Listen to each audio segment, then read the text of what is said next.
1 year after a depressing-ass WrestleMania, 1 year after WrestleMania was held in a warehouse, and after a year of no fans, for 2 nights the magic was back. For the first time since Royal Rumble 2020, I watched wrestling and I felt like a kid again. Regardless of the build to WrestleMania, regardless of the rain delay, I had the biggest smile on my face watching wrestling. From the moment the show went on the air and we saw all the wrestlers standing on the stage and actual fans cheering, the huge ass stadium, the stage, the lights, the spectacle of WrestleMania, it felt surreal. Everything felt right once again. For the past year, I would watch WWE pay-per-views and it obviously never hit the same. Even if something awesome would happen, I would get snapped back to reality and I'll be like, oh damn, if only there were fans here. But now, it didn't matter anymore. For 2 nights, there were fans, and what better show to have the return than WrestleMania? And honestly, I loved it. I ain't even American, but when America the Beautiful went live, it had me amped. For like 2 seconds even, I was just like, America. Drew McIntyre made the entrance, the stage looked amazing, the pyro, then Lashley came out, the fans were cheering, and WrestleMania was on.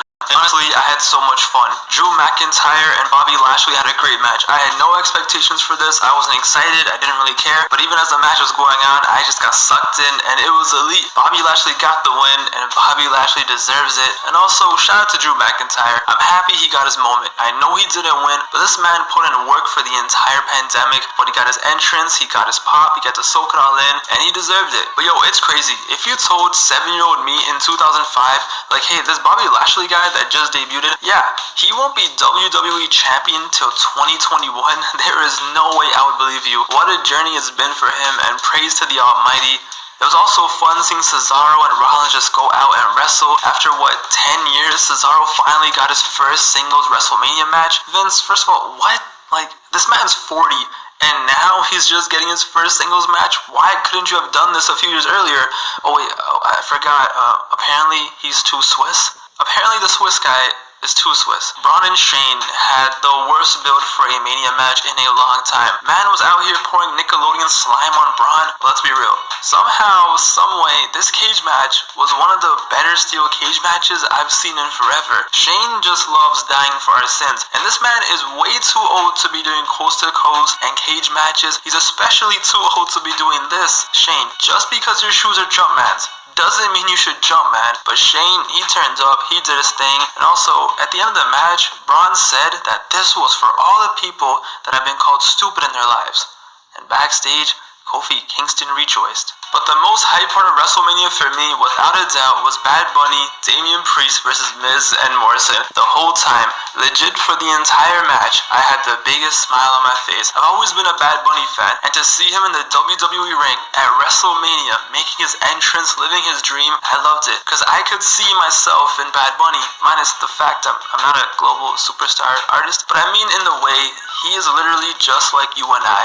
He's just another kid who grew up in the ruthless aggression era. He's just 4 years older than me. He grew up watching the same wrestling as me. He loved it just as much as I do and did. And I'm sure he used to wrestle with his friends back in Puerto Rico, imagining wrestling at Mania one day. And here he is, living out his dream, living out his best life. This wasn't some celebrity just doing it for the money. This was literally one of us. So when he made that entrance and pyro was going off, I couldn't help but smile. And yo, this man is a better wrestler than like 75% of the indie scene. He just knew what to do. You can tell he grew up in wrestling, you can tell he loved it, you can tell he has watched countless matches just by how elite he was selling, by how smooth he was. He had the instincts. He literally looked like a 3rd generation wrestler out there. And he was out here doing swinging head scissor takedowns and roll-ups. Yo, Bad Bunny threw better punches in his first match ever than Shane McMahon has ever thrown. Shane, I love you, but now I know why Vince replaced you with Triple H as his son. The crowd loved it. Miz and Morrison deserve so much credit. The double Falcon arrows for absolutely no reason. It was the little things, like Bad Bunny making the save on the skull crashing finale. The fact that he pulled it off, he had the timing and everything in his first match to make a save like that. And oh, you know, he just casually did a Canadian destroyer. Bad Bunny is goated. He had the fans going crazy. He put in the work. He had social media just going wild. And this is legit a WrestleMania moment that I will never forget. The main event of night 1 was Sasha versus Bianca, and the promo for this match made it feel so legit and so special that when that promo was done, I was like, okay, this is gonna be something amazing. I was amped, which is crazy because the build for this absolutely sucked. I was watching this match with my girlfriend who was watching her first ever WWE show, and this match, I low-key think, actually made her into a fan. But this match had that big match feel, the entrances, the vibes, the history, 2 black women in the main event of WrestleMania. You love to see it. You could obviously see how much it meant to them, and I loved how Sasha was enjoying the moment for a second, but then bang, put her game face on, and we just had a top tier WrestleMania main event. There was no dull moments in this match, legit zero. There was no moment where I was like, oh okay, I wonder what's gonna happen next. No, I was just lost in the sauce. I was hooked, my girl was hooked, and I'm 99% sure all of you guys were hooked as well. The suicide dive that was somehow reversed into the gorilla press is one of the best spots I've ever seen in a wrestling match. The use of Bianca's ponytail was perfect, and I just love Sasha. You know, I just love her. Can we just please put her in the Hall of Fame? Just do it next year. Why not? She has nothing left to prove, and I'm gonna say it, Sasha Banks is the greatest women's wrestler of all time, but this match is legit a perfect wrestling match. It has everything you could want, and what I love so much is there was no reliance on 50 bajillion finisher kickouts. Nah, this was just straight up wrestling, and at any second, it was like, this could end. You were hanging on every move. I wanted Sasha to win so bad, but at the end when Bianca won, I couldn't hate. Just what a match. The stadium was rocking, her family almost jumped the barricade. This was WrestleMania and wrestling at its finest. This is what wrestling is all about. Sasha Banks is 0-6 at Mania, but it doesn't matter, because this was a W in every single way. Night 2 was solid, but I think we can all agree that night 1 was definitely better. I mean, night 2 started off with this, but no, there was still some solid action. Kevin Owens and Sami Zayn for a 10-minute match was solid. Logan Paul got clapped and sold a stunner. Sheamus and Riddle was actually really good, and that ending was vicious. But let's be real, the only thing that people are gonna remember from night 2 was the main event. Once it was time for the main event, shout out to Metallica, nothing else mattered.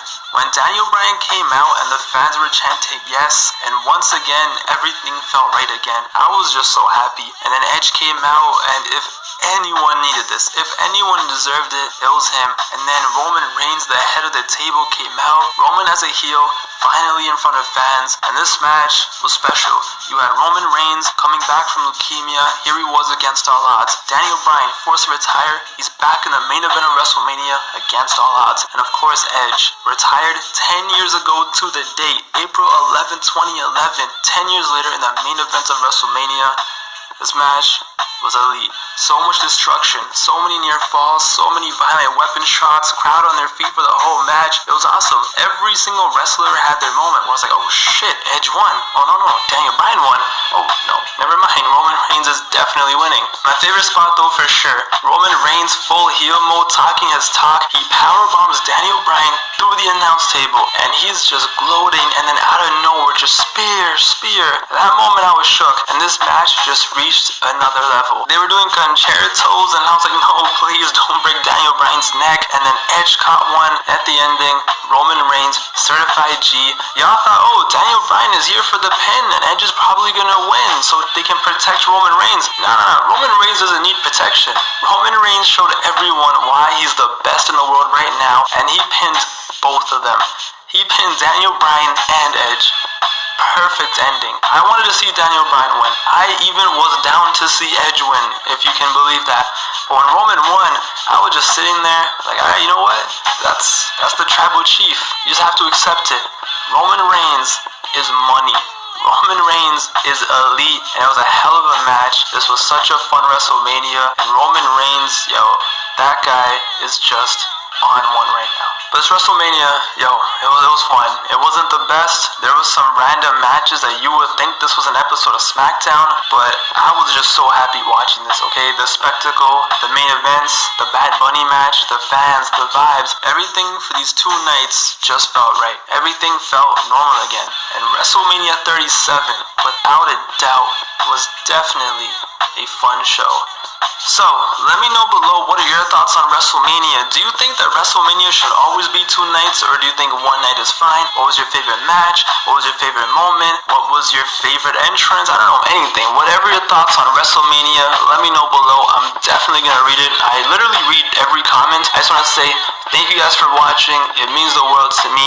A look back at WWE 2K17 is next. I'll see you guys soon. Thank you for watching. Have a good one.